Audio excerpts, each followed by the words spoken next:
Kumbh Mela viral പെൺകുട്ടിയുടെ പരാതിയിൽ കേസെടുത്ത് അന്വേഷണം ആരംഭിച്ച് പോലീസ്. സാമൂഹ്യ മാധ്യമങ്ങളിലൂടെ അപകീർത്തിപ്പെടുത്തുന്നു.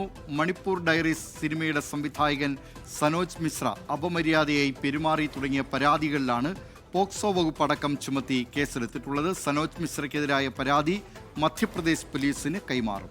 വിവരങ്ങളുമായി കൊച്ചിയിൽ നിന്ന് വിപിൻ സി വിജയൻ ചേരുന്നു. വിപിൻ സി വിജയൻ, എന്തൊക്കെയാണ് ഈ വാർത്തയുടെ വിശദാംശങ്ങൾ?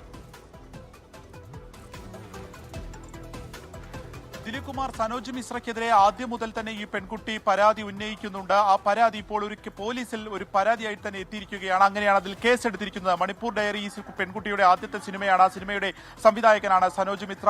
സനോജ് മിശ്ര അപമര്യാദയായി പെരുമാറി. ഒപ്പം തന്നെ ഒരു VHP നേതാവ് തനിക്കെതിരെയുള്ള ആരോപണങ്ങൾ അത് സോഷ്യൽ മീഡിയയിൽ അടക്കം പ്രചരിപ്പിക്കുന്നു തുടങ്ങിയിട്ടുള്ളതാണ് പ്രധാന പരാതികൾ. ഈ പരാതിയിലാണ് എറണാകുളത്തെ സെൻട്രൽ പോലീസ് കേസെടുത്ത് പോക്സോ വകുപ്പ് ഉൾപ്പെടെയുള്ളവ എടുത്താണ് ഇപ്പോൾ കേസെടുത്തിരിക്കുന്നത്. അതിനുശേഷം അന്വേഷണം ആരംഭിക്കുകയും ചെയ്തിരിക്കുന്നു. സനോജ് മിശ്രയ്ക്കെതിരെയുള്ള പരാതി അത് മധ്യപ്രദേശ് പോലീസിന് കൈമാറുകയും ചെയ്യും. ഒപ്പം ഈ പെൺകുട്ടിയുടെ പ്രായത്തെ സംബന്ധിച്ചൊക്കെ വലിയ വിവാദങ്ങൾ ഇതിനു മുൻപ് തന്നെ നടന്നിരുന്നു.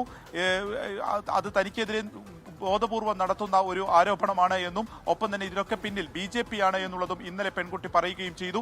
ഇപ്പോൾ ഈ സെൻട്രൽ പോലീസ് എടുത്ത കേസിന്റെ പശ്ചാത്തലത്തിൽ ഇന്നലെ കോടതിയിലെത്തി ഈ കുംഭമേളയിലെ വൈറൽ താരം രഹസ്യമൊഴി നൽകുകയും ചെയ്തിട്ടുണ്ട്. ഇവർക്കെതിരെയാണ് ഈ രഹസ്യമൊഴി നൽകുകയും ചെയ്തിരിക്കുന്നത്. അപ്പോൾ വരുന്ന ദിവസങ്ങളിൽ തന്നെ കൂടുതൽ ഈ കേസുമായി ബന്ധപ്പെട്ട പോക്സോ വകുപ്പ് ഉൾപ്പെടെ ചുമത്തിയതുകൊണ്ട് തന്നെ കൂടുതൽ അന്വേഷണം വ്യാപിപ്പിക്കാൻ തന്നെയാണ് കേരള പോലീസിന്റെ തീരുമാനം. ഒപ്പം ഈ പെൺകുട്ടിയുടെ വീട്ടുകാരുടെ ഒരു പരാതിയിൽ കേരളത്തിലേക്ക് മധ്യപ്രദേശ് പോലീസ് വരികയും അതിൽ അന്വേഷണം നടത്തുകയും ചെയ്തിരുന്നു. പക്ഷേ പെൺകുട്ടിയെ കണ്ടെത്താൻ കഴിയാത്തതിനാൽ തിരിച്ചു പോവുകയായിരുന്നു. ഈ ഒരു ഘട്ടത്തിൽ കൂടിയാണ് ഇപ്പോൾ കോടതിയിലെത്തി രഹസ്യമൊഴി കുംഭമേളയിലെ വൈറൽ താരം നൽകിയിരിക്കുന്നത്.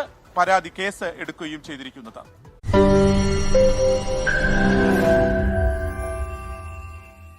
ലോകത്തെവിടെയായാലും ഏത് സമയത്തും 24 വാർത്തകളും ഓഗ്മെന്റഡ് റിയാലിറ്റി പാക്കേജുകളും എക്സ്പ്ലെയിനറുകളും വിശദമായി കാണാൻ ഞങ്ങളുടെ YouTube ചാനൽ നിങ്ങൾക്ക് സബ്സ്ക്രൈബ് ചെയ്യാം.